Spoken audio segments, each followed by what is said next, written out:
Esteira dessa aí eu jogo bola também. É. Podemos aí? Podemos aí? Beleza. Tudo bem, né, mano? Tudo bem, otimamente bem. É verdade. Mais um adversário que vem aqui no Mineirão e tenta complicar a vida do Cruzeiro com uma entrega total. Qual foi o diferencial do time para alcançar mais esse objetivo, mais 3 pontos e, de novo, fazer o dever de casa? Parabéns pela vitória. Obrigado. Penso que o Cruzeiro, na nossa avaliação, jogou melhor do que jogou contra o Ceará. Criou mais oportunidades, pressionou mais alto, recuperou mais bolas, né, na frente, deu menos liberdade ao adversário, né, quase que neutralizou na totalidade o adversário, com raríssimas exceções. Então isso fez com que a gente, ao meu ver, merecesse mais a vitória do que merecemos no jogo passado. Acho que criamos boas oportunidades no primeiro tempo, criamos boas oportunidades no segundo tempo, com mais volume, mais chegada pelos lados, né? Só ajustar alguns detalhezinhos finais aí de acabamento, acho que a gente entra no ritmo de competição do brasileiro de Série A. E o mais importante, sem dúvida nenhuma, é fazer a segunda vitória consecutiva, fazer a nossa obrigação, né, entre aspas, que é, como mandante, sempre fazer mais vitórias do que qualquer outro resultado. Mas a tônica do campeonato vai ser essa, a paridade nesse ano, ao meu ver, vai estar maior, as equipes estão melhor preparadas, né? Todas têm técnicos que sabem armar bem, que vão procurar neutralizar bem, e às vezes a gente vai ter que arriscar um pouco mais, como arriscou hoje, trocar um lateral por um meia, para tentar ter força no lado, né, que já tinha baixado um pouquinho, colocar um segundo meia que entra na área, como o Thiago, mas temos as peças, vamos ir fazendo, vamos melhorando aos poucos, então isso me deixa feliz na atuação de hoje. Você está pregando, então, mano, um brasileiro dificílimo. O começo do Cruzeiro foi difícil, perdeu o Flamengo, ganhou a duras penas do Ceará, jogo duríssimo hoje. Libertadores, fase de grupo, nem se diz, Copa do Brasil também. Você tem um elenco, esse ano, melhor que o do ano passado, e muita gente diz que é o melhor elenco do Brasil. Muita gente fala que é. Dá para ganhar, já levou o Mineiro, Copa do Brasil, Brasileiro, Libertadores e ganhar a quádrupla coroa, ou isso é sonho, isso não é impossível, ou é pedir muito? Dá para levar as 3? E se não dá para levar as 3, qual que dá para levar? Se tiver de escolher. Ai, meu Deus do céu. Futebol brasileiro é uma grande sacanagem, né? Que faz com a gente. Mas vamos fazer o possível, o que tiver ao nosso alcance, para sempre fazer o melhor. A gente não pode escolher, não tem o direito de escolher competição no Brasil. Você não tem que achar também que tem obrigação, como todo mundo acha, porque temos aí quantos grandes clubes no Brasil com capacidade de ganhar o brasileiro? Vamos dizer que tem 15, ou vamos dizer que tem 10. 10 tem obrigação, só um vai ganhar, 9 vão decepcionar, então, essa obrigação. Eu acho que não tem que se dar essa obrigação para time nenhum. Você tem que ambicionar ganhar, você tem que trabalhar para vencer. É isso que nós vamos fazer aqui no Cruzeiro com a seriedade de sempre.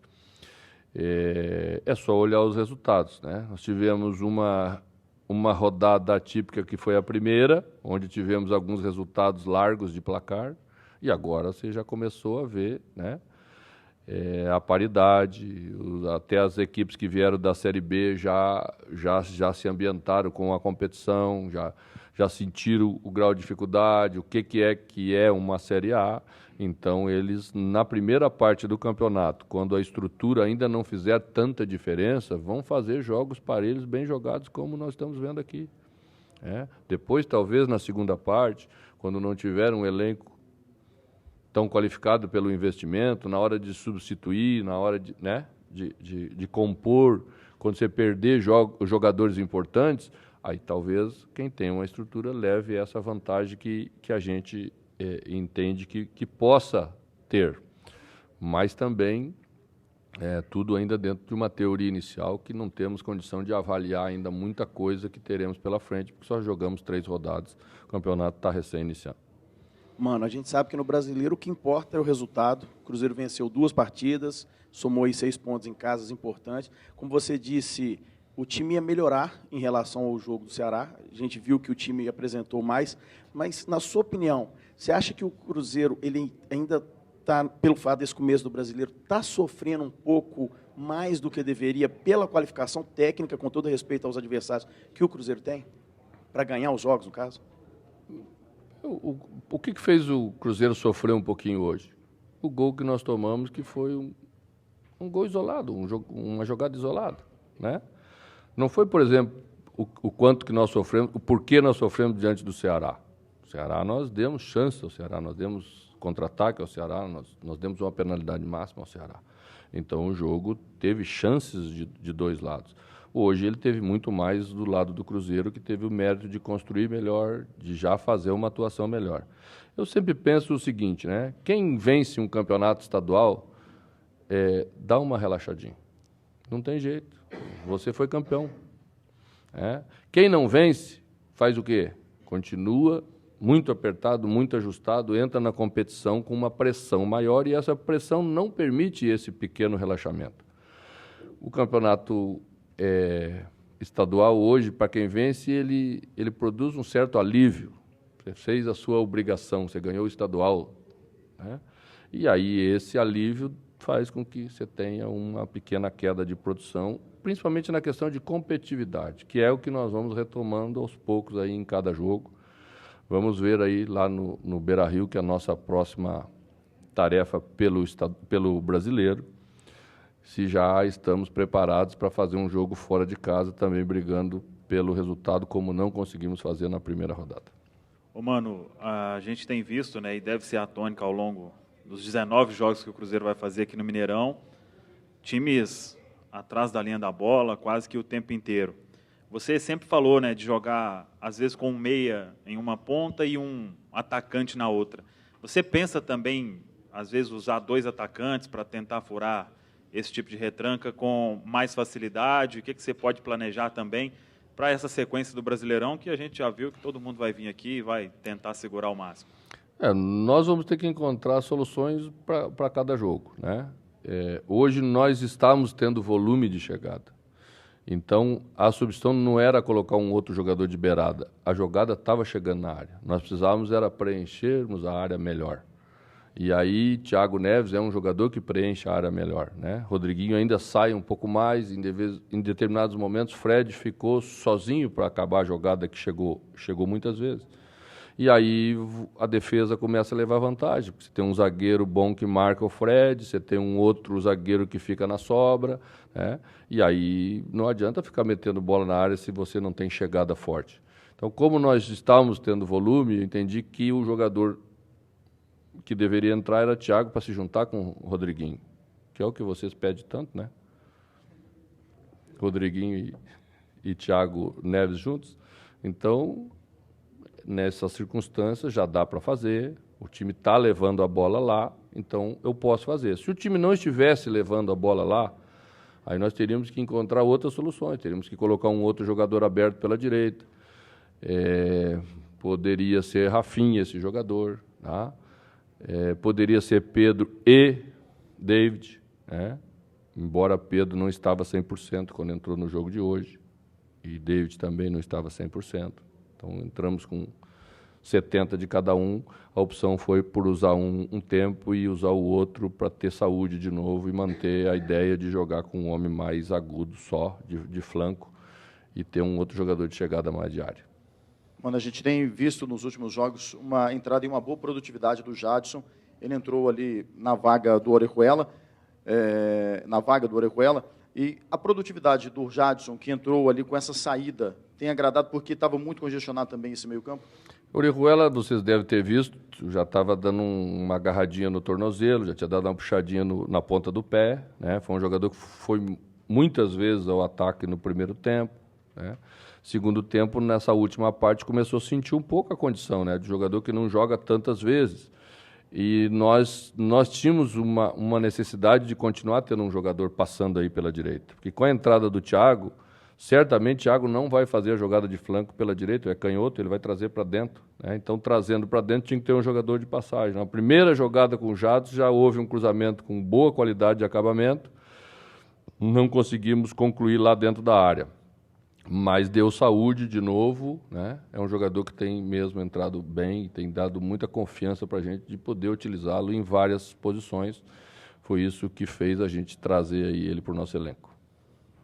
Mano, hoje você utilizou o Egídio na lateral esquerda, até falou sobre a volta dele na partida de hoje, e o Dodô foi utilizado nas 2 últimas partidas.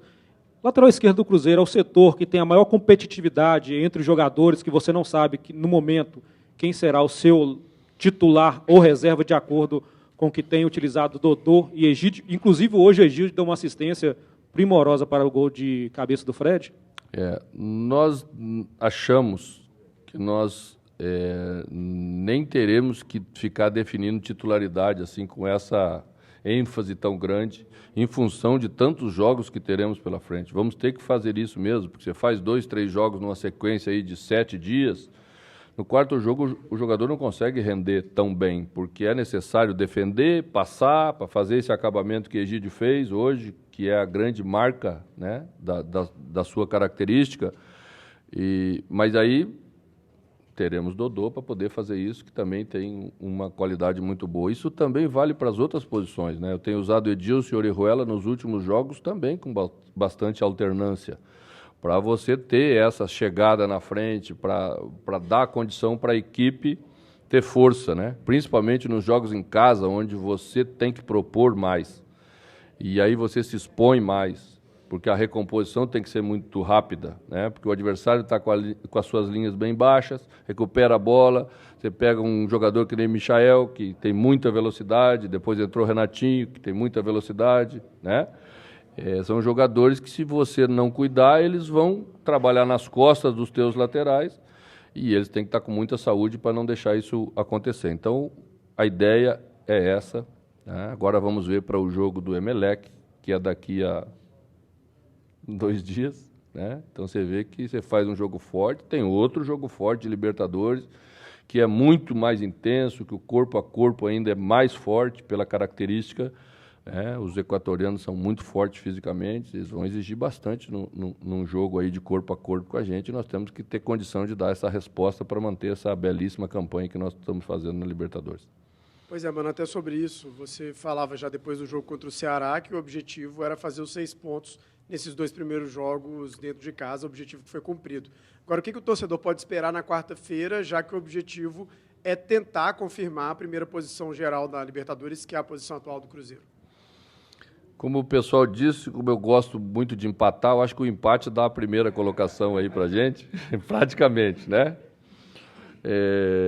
Olha, nós temos que respeitar tudo isso que está acontecendo. Vale para a Libertadores também, tá?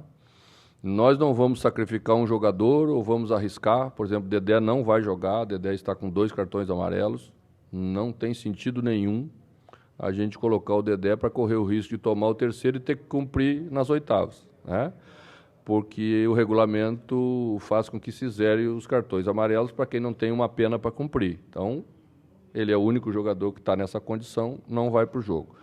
Os outros vamos analisar, né? Eu volto com o Edilson, porque Dedé vai ficar fora e eu não vou mexer nas 2 posições do lado direito de defesa, né? Então vamos manter um pouco de experiência aí para equilibrar um pouco a entrada de Fabrício Bruno, que você sabe é o jogador que vai jogar no lugar de Dedé. Mano, boa noite. Parabéns pela vitória. Você disse que vai estar sempre fazendo esse rodízio de alguns jogadores. Você me disse no jogo passado que ia ficar trocando mais de 3 em 3.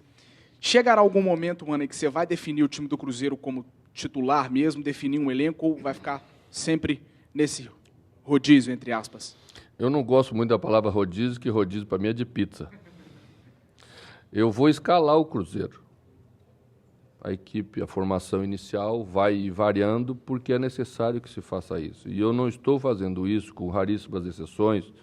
O caso do Dedé é uma questão diferente, mas eu não vou estar fazendo isso para poupar os jogadores que não vão estar entrando. Eu vou estar fazendo isso porque eu entendo que aquele que vai iniciar o jogo está em melhores condições de render bem naquele jogo.